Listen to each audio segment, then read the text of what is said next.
안녕하세요. 노알람 이덕준 노무사입니다. 우리가 받고 있는 퇴직금 제대로 계산된 게 맞을까요? 현재 법보다 적은 퇴직금을 받고 계신 분들이 많이 계십니다. 회사는 법대로 계산을 했다 하더라도 법을 잘못 적용하는 경우가 많이 있으므로 오늘은 퇴직금을 제대로 받는 방법에 대해서 알아보는 시간을 갖도록 하겠습니다. 퇴직금 계산은 평균 임금의 30일을 기준으로 입사일로부터 퇴사일까지의 총 근로일수를 365로 나눈 계속 근로일수를 곱하여 산정하는 것입니다. 이것이 원칙적인 방법이고, 그러나 우리 법은 평균 임금이 통상임금보다 저액일 경우에는 통상임금을 평균임금으로 하라고 하는 예외 규정도 두고 있습니다. 현실에서는 예외 규정을 적용하는 경우가 굉장히 많기 때문에 퇴직금을 산정할 때는 원칙적인 계산 방법과 예외적인 계산 방법 모두를 계산해 보셔야 합니다.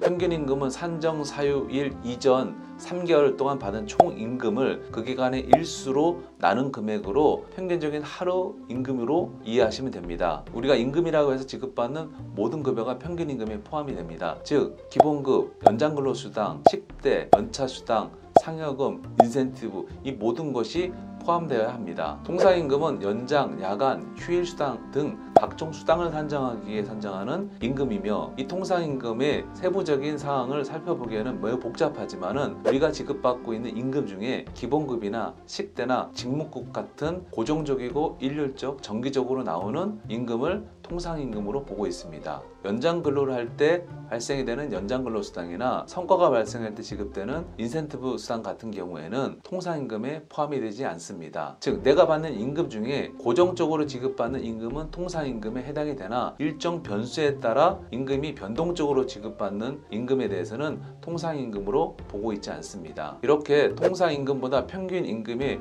범위가 더 넓은데도 통상임금이 평균임금보다 더 높은 경우가 언제인지 구체적인 임금 구성 비교를 통해 살펴보도록 하겠습니다. 화면과 같이 임금이 기본급만 있거나 기본급과 식대처럼 통상임금으로만 100% 구성된 경우가 굉장히 많습니다. 이럴 때 평균임금을 계산하면 61,957원이 나오고 통상임금을 계산하면 72,727원이 나옵니다. 이러한 경우 평균임금보다 통상임금이 더 크다는 것을 알 수 있습니다. 즉 원칙적으로 평균임금을 기준으로 산정한 퇴직금보다 예외적으로 통상임금을 기준으로 산정한 퇴직금이 더 많은 금액으로 나옵니다. 흔히 연봉제로 별도 수당 없이 기본급만 고정적으로 받는다 하면 모두 여기에 해당된다고 볼 수 있습니다. 화면을 보시면 시간의 수당이 30만원 정도인 경우에는 여전히 통상임금이 더 높지만 시간의 수당이 50만원일 때는 평균임금이 더 높습니다. 즉 시간의 수당이 많을수록 통상임금보다 평균임금이 커지는 걸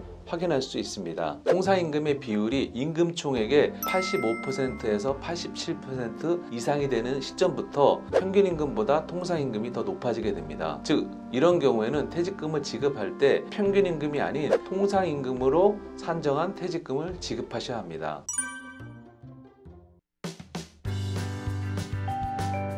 최근 통상임금이 평균임금보다 높은 경우 통상임금을 기준으로 산정한 퇴직금을 청구하는 사례가 많아지고 있습니다. 고용노동부에서도 퇴직금 계산 시에 통상임금으로 계산한 퇴직금과 평균임금으로 계산한 퇴직금 중 높은 퇴직금을 지급하도록 내부 지침으로 운영하고 있습니다. 따라서 이러한 퇴직금 민원이 발생할 시에 고용노동부에 진정을 제기하시면 퇴직금 차액을 받으실 수 있습니다. 임금 진정과 관련된 내용에 대해서는 노알람의 임금 진정편을 참조해 주시기 바랍니다.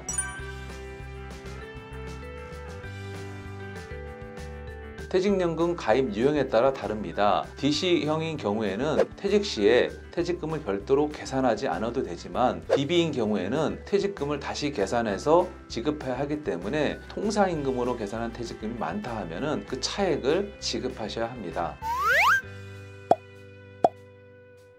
여러분 노알람의 노동법 이야기 어떠셨나요?